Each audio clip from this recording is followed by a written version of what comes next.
Ok, buenas tardes, disculpe un poco por la demora.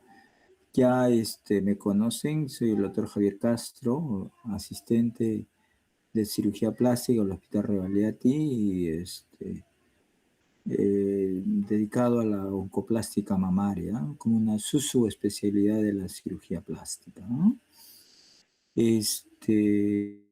Bueno, el tema que desarrollo con ustedes es en realidad la patología quirúrgica de la cara. Es el tema específico.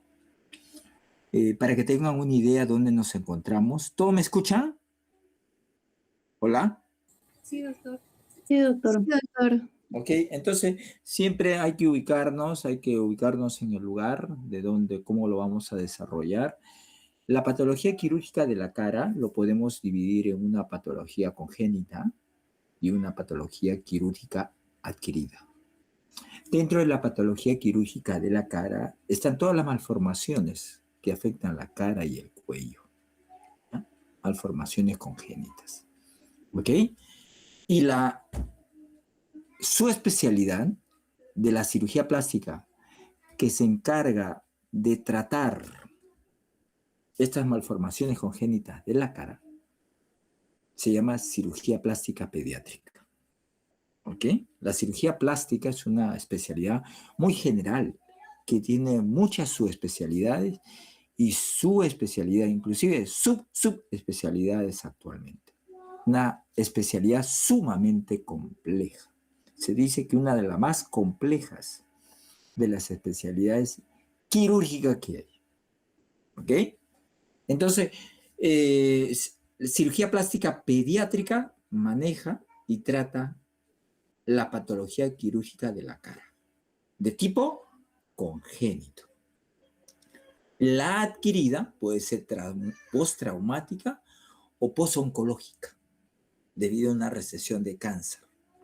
Y eso lo trata cirugía plástica o oncoplástica, así se llama, una subespecialidad de la cirugía plástica, que se encarga de la reconstrucción de esta patología quirúrgica de la cara de tipo posoncológico o postraumática, que maneja no solamente los tejidos blandos afectados, sino la estructura del macizo facial.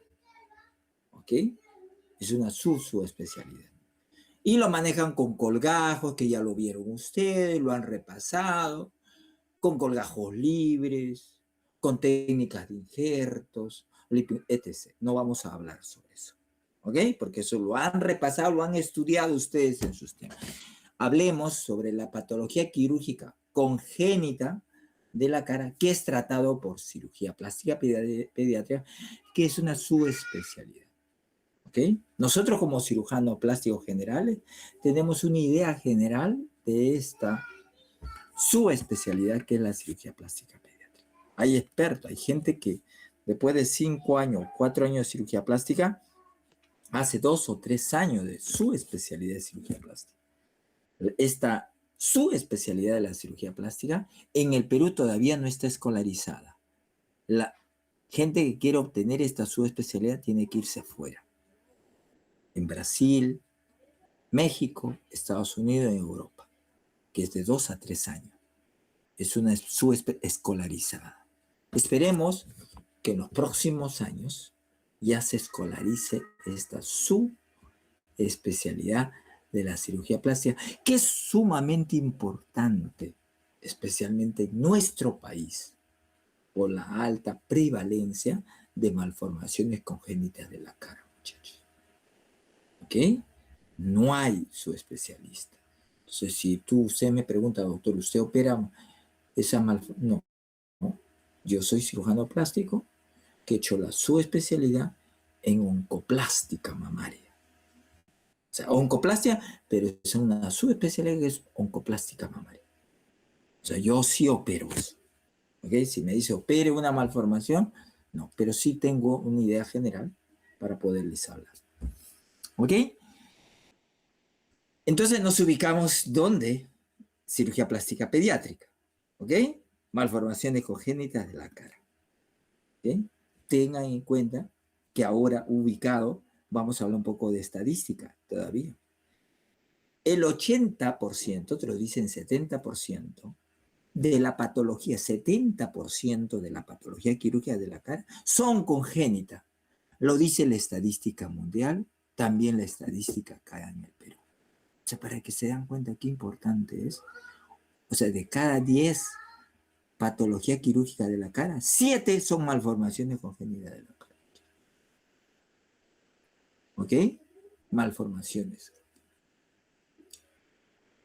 Ahora, de todas las malformaciones congénitas que afectan al ser humano, el 70%, inclusive 80%, son malformaciones congénitas que afectan la cara y el cuello. ¿Qué quiere decir eso, muchachos? Que más o menos de 6 a 7 niños que tienen malformaciones congénitas, ojo, más o menos 4 tienen malformaciones congénitas de la cara. Para que vean la importancia que debe haber cirujanos plásticos pediátricos porque tiene una alta prevalencia e incidencia. ¿Ok? Todos nos hemos ubicado, muchachos, ¿sí? Muy bien. Entonces, ya vamos a tratar las malformaciones congénitas de las caras o malformaciones craneofaciales. ¿Por qué? Porque no solamente afecta los tejidos blandos, la piel, la grasa, las fascias, los músculos, los tendones, los ligamentos, los nervios, sino también el esqueleto macizo facial. Un conjunto. Entonces, estas malformaciones se hacen diagnósticos al momento del nacimiento, ¿ok? Ya afecta tejidos óseos y blandos. ¿Por qué? Porque la cara es el órgano que se forma en etapas muy tempranas de la embriogénesis. O sea, la morfogénesis facial ocurre, muchachos, entre la quinta y octava semana. Más intensamente entre la quinta y séptima semana. Y como ocurre en etapas muy tempranas, están implicados todas las capas ectodérmicas, perdón, todas las capas embrionarias en la formación de malformaciones craneofaciales. Hablamos del ectodermo, mesodermo y endodermo. Es por eso que no solamente afecta tejidos blandos, sino también el esqueleto óseo. Afecta vasos sanguíneos y nervios. ¿Ok? Muy bien. Para que tengan un recordaris de la anatomía, la cara se divide, la cabeza se divide en cara y en cráneo.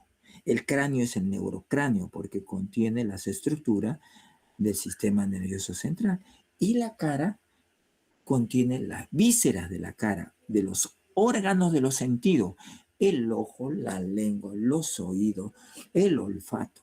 ¿Ok? Por eso también se le conoce a la cara como esplenocráneo y al cráneo propiamente dicho, negrocráneo. ¿Cómo se clasifican las malformaciones? En fisuras craneofaciales. El 80% de las malformaciones craneofaciales son fisuras, que pueden ser fisuras labiopalatinas o craneofaciales, que afectan la cara y parte del cráneo. ¿Ok? ¿Qué vienen a hacer la fisura? La falta de continuidad. Se genera un espacio donde no se ha desarrollado los tejidos blandos y el tejido óseo. También existen las displasias craneofaciales, que vienen a ser la hipotrofia, la hipoplasia o la plasia, tanto de tejido blando y del esqueleto óseo facial. Y las craneosinostosis, que viene a ser la osificación temprana de las principales fontanelas del cráneo, de la cabeza, del neurocráneo, no de la cara. Pregunta de exámenes.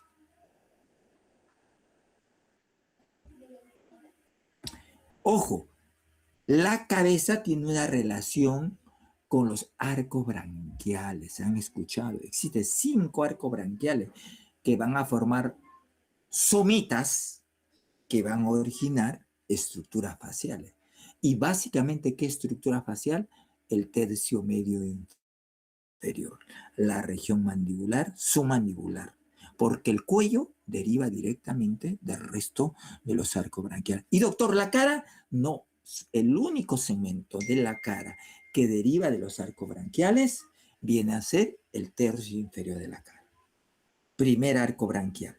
El primer arco branquial da origen al tercio inferior de la cara. El resto de la cara se forman a través de los procesos morfofaciales. O sea, procesos faciales. ¿Cuáles son esos procesos faciales? Proceso frontal, proceso nasal externo, nasal interno, proceso maxilar y proceso mandibular.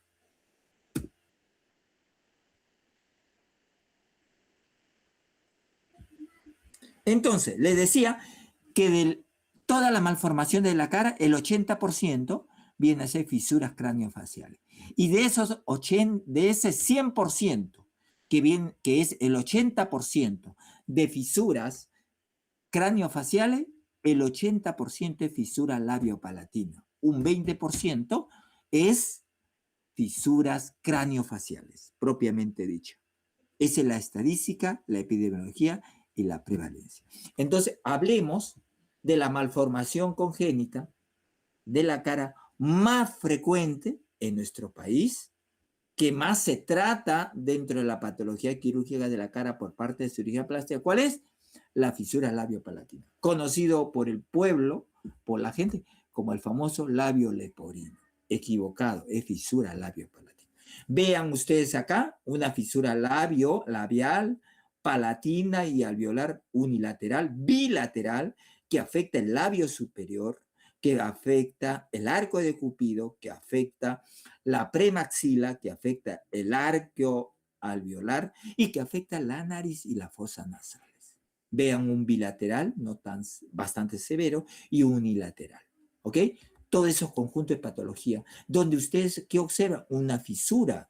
Lo más llamativo es una fisura, una falta de continuidad, ausencia de tejido blando y tejido óseo. Fisura labiopalatina. Afecta labio, afecta nariz, afecta fosas nasales, paladar. O sea, en otras palabras, afecta al aparato fonador del niño. ¿Está bien? Vean aquí una fisura labial incompleta, unilateral, completa, unilateral, bilateral, incompleta. Vean que no solamente el labio ha perdido en continuidad, también hay una alteración del piso de la boca, del ala de la nariz, una asimetría, y abren la boca, van a ver una fisura palatina que afecta parcialmente el paladar duro, completo el paladar blando, estas son incompletas o parciales, o afecta todo el paladar, duro, blando y el arco alveolar, son las completas. Vean una fisura, examinen, muchachos. Yo le decía a mis compañeros, regresemos a la esencia, a sus compañeros que yo les enseño allá en el Hospital Revalliati, tenemos que regresar a la esencia, al origen de la medicina. Y la esencia y el origen de la medicina es la evaluación del paciente, la anamnesis. ¿Ok? Vean, examinen. Doctor, es una fisura labial, algo alveolar. Abran la boca y se encuentran que es una fisura palatina también completa. ¿Ok? Muy bien. Estas son fisuras labiopalatinas severas, unilateral. Miren, comprometido el labio, comprometido el arco alveolar, hay ausencia de piso de la fosa, deformidad de los cartílagos, se deforma la nariz. Esto se llama nariz leporina, la nariz de los fisurados. Vean, muchachos, un paladar totalmente afectado. Estos niños tienen problemas para alimentarse. Un bilateral también severo. ¿Ven? Ausencia de los dos pisos nasales, la premaxila incompleto, un prolabio que se quedó en poco desarrollo. Estos niños hay que alimentarlos para recuperar su peso por una sonda. Si no se desnutren y entran en anemia. Una bilateral completa e incompleta. ¿Cómo se llama el tratamiento quirúrgico de la fisura labial? Queiloplastía, pregunta de examen. ¿Qué es la queiloplastía? Es el tratamiento quirúrgico de la fisura labial. Vean ustedes una fisura labial bilateral, tratamiento quirúrgico con múltiples colgajos cutáneos, mucosos, ¿ok?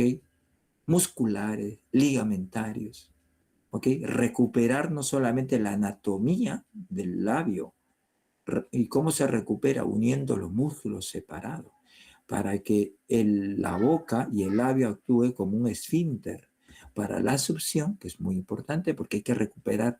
El objetivo del tratamiento de la fisura labio-palatina es la recuperación anatómica, la estructura del labio, la unión de los músculos, pero también funcional, para que la boca actúe como un esfínter y también participe en el habla. Ojo.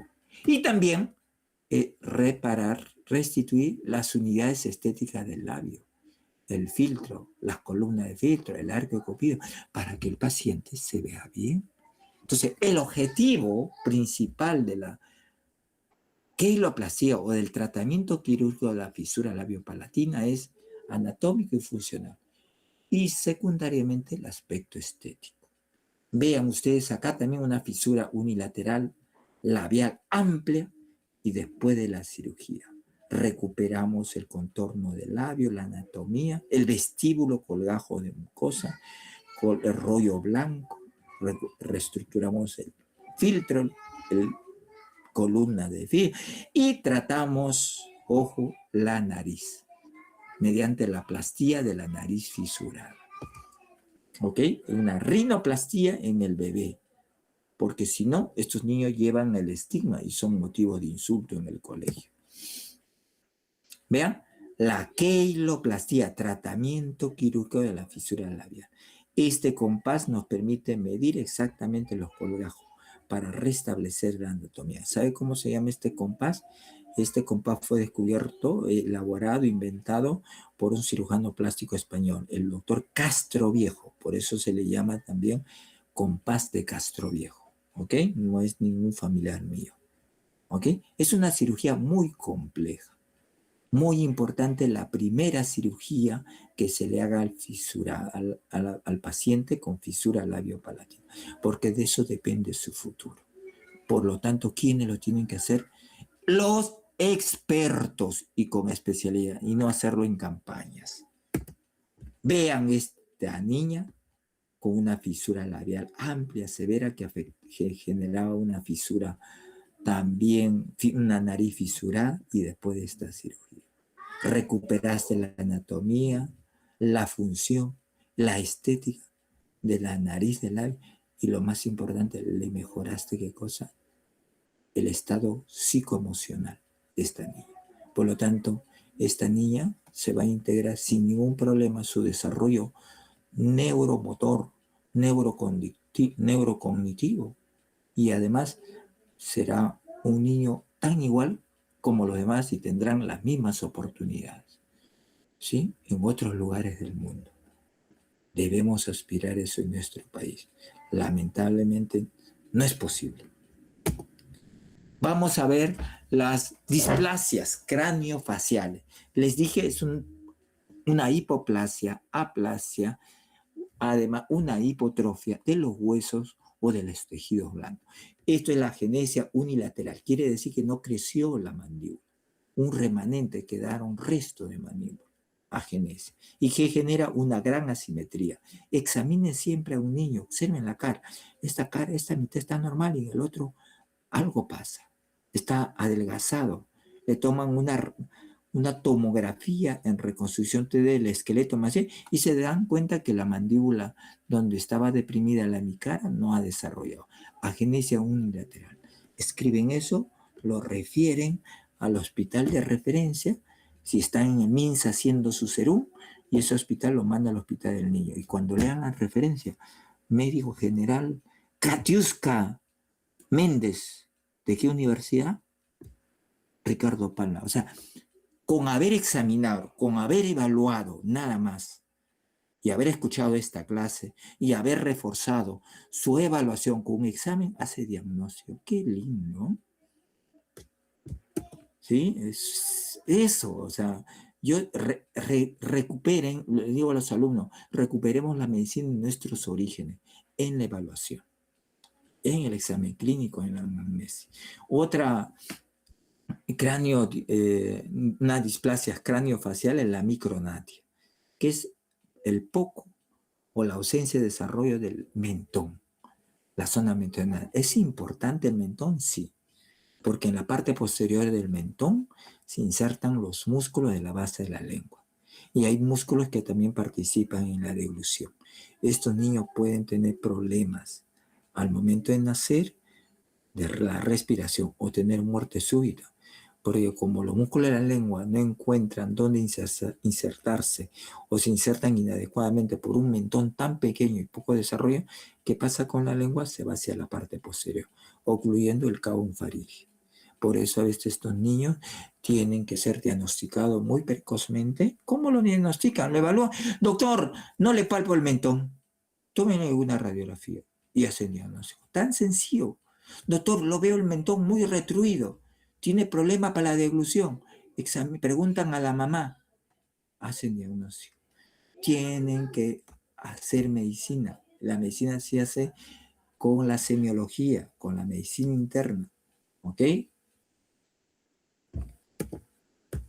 Y ya pueden en adolescentes hacer microgenia leves, que no son tan severas, pero que producen una mala oclusión dentaria.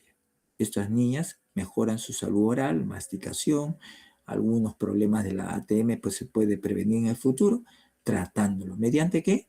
Desplazamiento de la microgenia, tratamiento quirúrgico, osteotomía de avance. ¿Quiénes los hacen? Los cirujanos maxilofaciales pediátricos, que debe existir en una unidad de cirugía plástica pediátrica. En jóvenes también hay microgenia leve a moderada, que queremos mejorar su perfil. Mire, una mala oclusión dentaria, le haces tratamiento quirúrgico, hasta mejoras, no les operas ni siquiera la nariz y le mejoraste su perfil y su autoestima de esta chica. El síndrome de primer arco branquial también es una craniodisplasia, ¿sí? Les dije que el tercio inferior de la cara tiene un origen en el primer arco branquial, conjuntamente con el proceso mandibular de la morfogénesis facial. Cuando hay poco desarrollo del tercio inferior de la cara, tanto óseo como de tejidos blandos o de las estructuras que están en esa zona, se llama el síndrome del primer arco branquial. ¿Ok? Está asociado a una falla genética. Puede haber malformaciones también en el cuello, porque derivan del primer arco branquial. Hay que examinar el cuello de recién nacido. A este síndrome también se le conoce como el síndrome de Goldenham. El famoso síndrome de Goldenham, caracterizado por macrostomía. Tiene una boca grande el niño, una boca grande. Sospecho. Examino que hay hipoplasia en ambos lados de mandíbula. Y otro, existen malformaciones de la oreja. Malformaciones de la oreja. Hipoplasia mandibular bilateral, generalmente. Y macrostomía, que les hace pensar síndrome de Goldenham. Examinen el cuello, muchachos. Examinen a un recién nacido o a un niño cuando vayan a su serum, ¿sí? Hagan su serum, vayan, examinen niños, estos niños desnutridos, de madres anémicas, desnutridas, probablemente se encuentren con malformaciones. Por lo menos hicieron el diagnóstico y hagan un esfuerzo de referirlo. El síndrome de Treacher-Collins, una displasia craniofacial que afecta el tercio medio de la cara, la zona del piso de la órbita, ¿ok? Muy importante, la región malar y el arco cigomático. Y es un síndrome asociado a un gen, es una malformación heredofamiliar que se encuentra en el cromosoma 5, ¿ok? El tratamiento de este síndrome de Treacher-Collins puede ocurrir en las primeras etapas muy tempranas, porque puede haber algunas malformaciones que puedan afectar la zona del cuello, porque está asociado a veces con una microgenia muy severa, es necesaria hacerle una traqueostomía, pueden tener problemas auditivos, oftálmicos. Entonces, es un manejo multidisciplinario para tratar a estos niños. ¿Ok? Miren ustedes, Teacher Collins, un niño de Teacher Collins, en una película hace 5 o 6 años ganó un Oscar. ¿Por qué? Porque estos niños no tienen problema del sistema nervioso central. Están indemnes, sanos, con todas sus cualidades neurocognitivas, pero tienen un problema del tercio medio de la cara, una hipoplasia cigomático-malar, ¿ok? Puede haber compromiso de microgenia también. Es bilateral. Puede haber malformaciones auriculares, ¿ok? A estos niños hay que tratarlo en forma multidisciplinaria. Afecta el piso de la órbita. También problemas auditivos, con el maxilofacial, cirujanos plásticos, ¿ok? Síndrome Pierre-Robin viene a ser una microgenia con un componente de retronáctea gravísimo, no severo. Prácticamente hay ausencia de mentón, ¿ok? Estos niños muchas veces hay que hacerle la traqueostomía al momento del nacimiento. Y a veces en otros lugares del mundo le hacen su diagnóstico en intraútero, porque al momento que nace hay que estar preparado. Tiene que haber un personal capacitado. Si no puede respirar, traqueostomía. Por eso muchos de estos niños acá en el Perú se mueren después del parto, por asfixia, porque no hacen un diagnóstico y tampoco prenatal y no saben cómo manejar en el postoperatorio, en el posparto, perdón. Malformación que se desarrolla entre la quinta y sexta semana, etapa de la morfogénesis facial, y con una buena ecografía morfológica, por lo menos en el Perú, a las 20 semanas, si sospecho. ¿Ve? Puede estar asociado a fisura labio-palatina, ¿ok? Tras malformaciones de paladar. ¿Sí? También puede haber problemas mandibulares, no solamente mentonianos, ¿ok? ¿Ve? Fisura labio-palatina Pierre-Robin. Generalmente hay que operarlos. Deben ser referidos inmediatamente. Estos niños, si no, se mueren. Un Pierre-Robin leve, con una microgenia, tenía solamente una fisura palatina, no labial. Tratamiento es mediante maxilofacial pediátrico, que lo hicieron distractores óseos. Generaron el crecimiento del mentón y de la mandíbula mediante distracción ósea. De esa manera, este niño que tenía tendencia a tener muerte súbita o ronquido precoz, se le salvó la vida. Hay otras malformaciones que pueden afectar la cara, que son poco frecuentes: micromacroftalmia, oftalmología pediátrica, coloboma de iris de igual manera, y puede haber también malformaciones que afectan no solamente al pabellón, sino también a las estructuras internas, y los otorrinopediátricos. Y las labio leporino, fisuras labio-palatinas. Labio leporino es una entidad que se caracteriza por una fisura central en el medio del filtro. Es poco frecuente, es rarísimo. Lepo viene de la palabra león. Vean el labio superior del león. La fisura del león, del labio superior, está en el centro. ¿Qué es la otra malformación congénita un poco frecuente?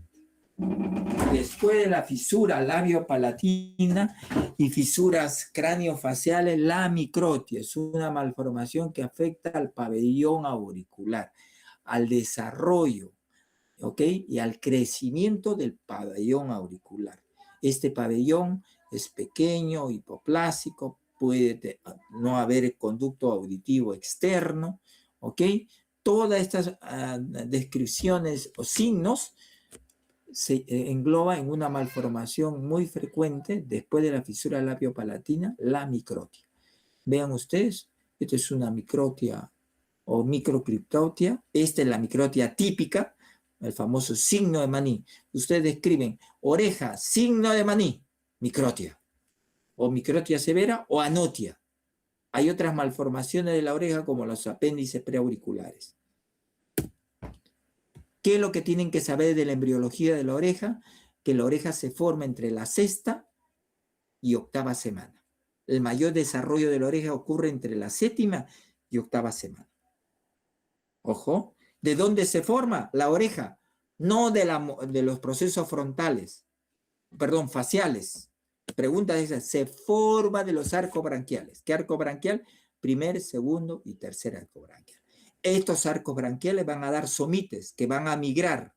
El primero va a dar 2 somites, el segundo 2 y 3. En total son 6 somites que va a dar origen al hélix, al antihélix, al trago, al antitrago y a la concha.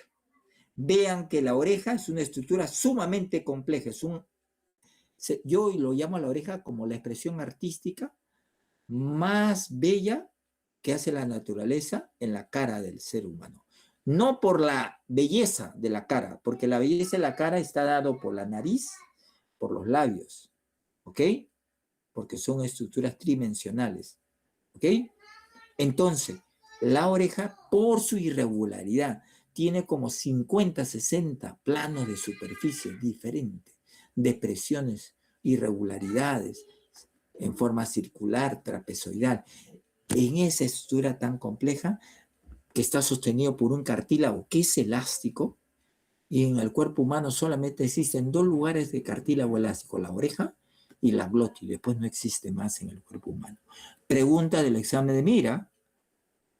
Yo el otro día hablaba al muchacho, les estaba enseñando, ¿sí? Yo antes enseñaba clases, ahora ya no me da mucho tiempo. Entonces, ojo, eso tienen que saber. Otra de las cosas que tienen que saber, que la piel que envuelve estos cartílagos es una piel muy especial, cuya característica fundamental es que tiene una dermis delgada y casi una ausencia o una lámina de tejido celular subcutáneo. Una vez preguntaron en el examen MIR, ¿cuál es la zona del cuerpo humano en la cual hay una escasa o delgada lámina de tejido celular subcutáneo? ¿Cuál es, muchachos?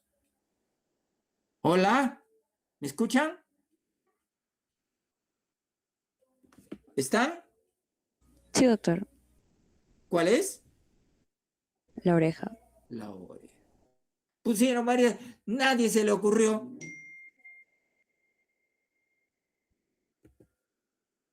¿Ok? La reconstrucción de la microtia se hace con cartílagos autólogos. ¿Y de dónde se sacan estos cartílagos? Estos cartílagos son hialinos, de los cartílagos de la costilla, muchachos. La costilla se ha convertido en un gran almacén, un gran reservorio natural de cartílago hialino, valioso actualmente en estos tiempos para obtener buenos resultados de nuestra rinoplastía. En una paciente que se va a hacer una rinoplastia que tiene piel gruesa, ¿ya? Muy grasosa, ¿ok? Hay que usar cartílago costal, porque esa piel grasosa y gruesa va a producir mucha fibrosis, mucha contracción secundaria que hemos hablado en nuestras visitas médicas. Por lo tanto, cualquier proyección y rotación de la punta va a ser atacada o disminuida o destruida por esa retracción. ¿Y yo qué tengo que poner? Cartílagos duros, resistentes. ¿Y quién me da esos cartílagos? El cartílago costal. Pacientes que han sido operadas ya de una rinoplastia, yo le tengo que operar con cartílago costal, porque estos pacientes van a tener una fibrosis, una cicatrización secundaria más violenta, más intensa. Pacientes que ya han sido operados de tabique y no tienen cartílago, tengo que usar cartílago costal. Pacientes que cuando yo le examino, el tabique cartilaginoso es delgado, corto, frágil, muy posterior, tengo que usar. Entonces, hay pacientes que tienen buen cartílago septal, básicamente los de origen caucásico, fuerte, posterior, no le saco cartílago. Piel delgada, ¿para qué le voy a sacar cartílago?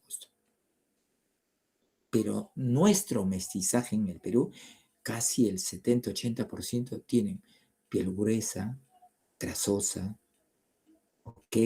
Cartílagos cortos. Por eso se está usando con mucha frecuencia los cartílagos costales, ¿ok? Pero en cirugía plástica pediátrica lo usan para reconstrucción de la oreja por caso de microtia.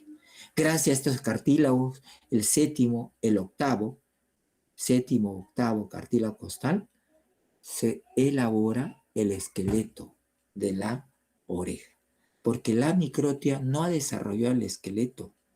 Vean este caso, no hay esqueleto, son remanentes de cartílagos elásticos que no se que están atróficos, hipoplásticos, y se elabora el esqueleto con cartílago. Vean ustedes, el trago, el el hélix con su rama anterior, el antihélix, la escafa, rama superior, rama inferior del antihélix, la fosa navicular, aquí el antitrago, aquí el cartílago del lóbulo, aquí el trago y parte de la concha. Se saca todos los cartílagos remanentes, se crea un bolsillo y se inserta el nuevo esqueleto de cartílago hialénico. Otras malformaciones son los apéndices, que hay que operarlo antes de los 5 o 6 años para evitar el bullying. Otras de las malformaciones son las fístulas preauriculares. Tratamiento es no tocar, no tratar quirúrgicamente. Enseñarle a los papás, a los niños y adolescentes que no se deben manipular y así viven felices toda su vida con su fístula preauricular o llamada auris congénita. Porque si ustedes manipulan, se infecta, se obstruye y es un gran problema operar, porque estas fístulas están unidas al conducto auditivo externo, a una arteria, al ATM. Es un desastre operar. A veces deja secuelas graves. Por lo tanto, no tocar. Entonces, señora, doctora, en el serum, mira, un huequito delante de la oreja, ¿qué hago? No lo toque, señor. Pero bota un poquito de grasita, que lo bote natural y usted con un hisopo muy suave nomás lo saca. Y enseña a su niño que nunca se manipula. Van a ser felices. Mira, una microtia, tratado con cartílagos autólogos, su reconstrucción, y el espacio retroauricular se genera con un injerto de piel y este niño se integra a la vida cotidiana. Estos niños no tienen conducto auditivo externo antes del año que le ponen implante coclear para estimular el desarrollo del órgano de corte. Eso lo hacen en un instituto de malformaciones craneofaciales, que no lo hay en el Perú, muchachos. No hay inversión. No hay gente que se dedica a otorrinopediatra a hacer malformación. Ojalá que algún día cambie esto. La salud pública ha sido totalmente abandonada. O sea, el recurso altamente capacitado y entrenado no es valorado. ¿Qué hacen? Se van. Se van a otros lugares donde los valoren. Mira, una oreja constricta, que es una malformación, tratamiento. Todo esto lo hace el cirujano plástico pediatra. Muchacho, experto. Yo no podría hacer. Otras malformaciones muy conocidas son los frenillos. No es solamente cortar, sino hacer un colgajo de mucosa de encetoplastía. Macroglosias, si que incomoda, pueden referirlo a cirugía plástica. Las fisuras craneofaciales, que hemos hablado, una de las más frecuentes en las fisuras labiopalatinas, pero hay fisuras que afectan toda la cara y parte del cráneo. Eso se llaman craneofaciales. ¿Ya? ¿Y cómo se clasifican? Mediante la clasificación de Tressier. Afectan los tejidos blandos y el esqueleto. ¿Qué consiste la clasificación de Tressier? Trazar un meridiano, dividir la cara en dos mitades, en dos hemisferios, derecho e izquierdo, y en el centro, a nivel del filtro, a nivel del arco de Cupido, se le coloca el número 0 y a nivel de la antigua estructura metópica, 14. Y a nivel del mentón se pone número 30. ¿Ya? Toda fisura que empieza a aparecer en la zona craneal, empieza a descender 13, 12 ustedes le ponen, 11, 10, y fisura craneal es hasta el número 8. Y del 1 hasta el 7 es fisura facial. Si esta fisura 11 se continúa con la fisura 1 se continúa hacia arriba con la fisura 13 y se forma una fisura craneofacial, sería, de acuerdo a la clasificación de Tressier, una fisura 1-13, porque compromete todo, el cráneo y la cara. Pero si ustedes examinan, no hay nada en el cráneo, solamente a nivel de la nariz, 301. ¿Ok? ¿Cómo quieren estar seguros de eso? Le toman una tomografía que haga una reconstrucción del macizo facial, cráneo facial. ¿Ok? Muy bien. Esta es una fisura cráneo facial. 4, 3, ¿ok? También acá 10, 9, con una microtalmia que está afectando al ojo con un gran coloboma. El tratamiento multidisciplinario, oftalmólogos pediatras, cirujanos maxilofaciales pediatras, cirujanos plásticos pediátricos, pediatras, perdón, y mire, en la microoftalmia se colocó una prótesis. Vino los oftalmólogos pediatras, la recrearon. Los cirujanos plásticos con colgajos reconstruyeron el coloboma y el soporte óseo, los maxilofaciales. A este niño que tiene su sistema nervioso íntegro, lo recuperaron en Brasil, Chile, México, Estados Unidos, Europa. Aquí en el Perú lo perdemos, muchachos. No hay recursos, no hay infraestructura. Algún día, sí, las autoridades harán gestión pensando en la gente y en los demás, no para ellos. ¿Ok? Ahí cambiará. Ustedes probablemente capaz lleguen a ser ministros de salud y acuérdense de eso. Hagan un programa de malformaciones congénitas de la cara en el Perú. Y si hay un instituto, traten de ampliar. ¿Qué necesita? Recurso humano. Mandar recurso humano, pagarse su especialidad y ofrecerle un buen campo laboral con infraestructura, con un buen sueldo de pecuniario equivalente a un congresista, 30,000. ¿Quién no quiere trabajar ni noche y hacer investigación? Y estos harían el bien por estos niños, el bien por las personas y el bien por el país. Mira, los otros no hacen el bien por las personas. Discúlpeme, a un día de lo que va a ocurrir, pero esa es nuestra realidad de la salud pública. Hay que reflexionar. Un caso también de una fisura craneofacial, lo examinaron y acá había pérdida de continuidad, era un 0,14, ¿sí? Un 0,14 afectaba tanto la nariz como la frente. Tratamiento quirúrgico multidisciplinar. Y finalmente la craniosinostosis. Le dije que era la craniosinostosis, la osificación temprana, precoz, antes de los 2-3 meses de las fontanelas craneales más importantes. ¿Cuáles son? La bregmática, la pterigoidea anterior y posterior. Los centros y la metópica. Los centros de osificación del macizo facial no se osifican. Por lo tanto, ¿qué es lo que pasa? El cráneo deja de crecer, se pone una caja dura, osificada. Dejó de crecer el neurocráneo, la calota. ¿Y qué pasa con el cerebro del sistema nervioso? Sigue creciendo. Como encuentra oposición en un neurocráneo osificado, busca liberar la presión en las zonas blandas. ¿Y qué es lo que crece en estos niños? La cara, porque su centro de osificación no se han osificado, están activos. Y entonces toda la masa craneana empieza a desplazar la cara hacia adelante. Aparece exoftalmo, ensanchamiento de la cara, protusión cigomático malar, ¿sí? Pero hoy va a llegar a un límite. Ya no va a haber ensanchamiento. Entonces la presión hacia dónde va a ir? Hacia el neocorte, la sustancia gris, y se va a dañar este niño. Antes de que ocurra eso, hay que tratar. Neuropediatras, neurocirujanos pediatras, con maxilofacial, con cirujanos plásticos. En el Perú estos niños se pierden. Acaban con daño cerebral irreversible. Ya no lo rescatas. En otros lugares sí. ¿Ok? Nunca se olvide. Craniosinostosis, osificación de las suturas craneales importante. Esta es una niña que venía con una macrostomía. ¿Ok? Vean.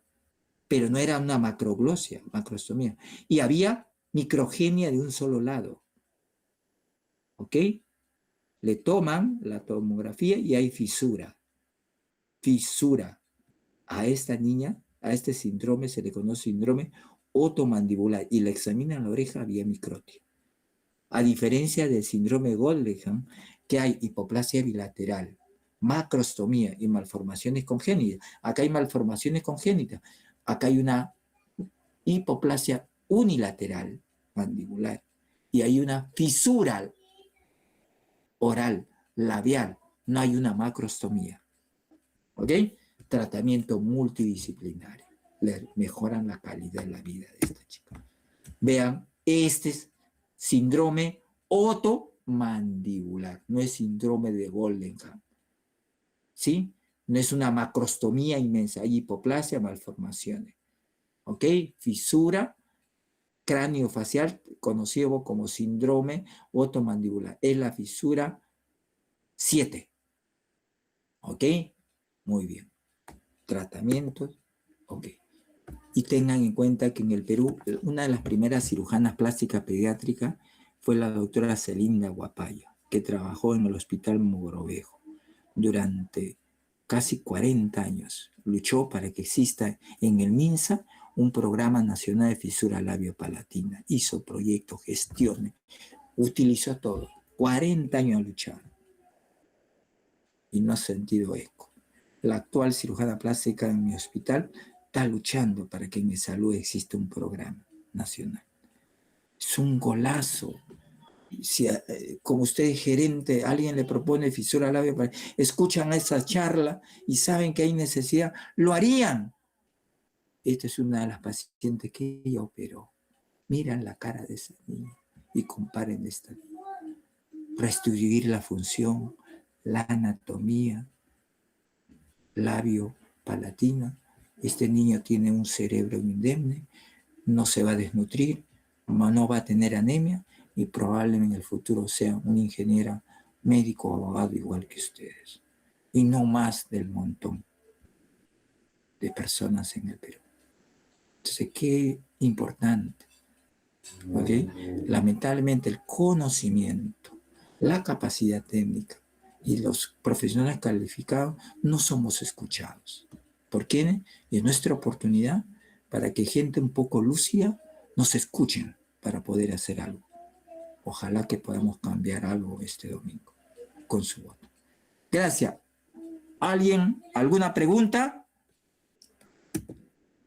Y finalmente se dan cuenta que estas malformaciones craneofaciales o faciales siempre han existido de los albores de la historia, desde los inicios del hombre. Mira este guaco retrato mochi en una persona adulta, una fisura craneofacial. Se integró a la sociedad, este hombre adulto. ¿Sí? ¿Ok?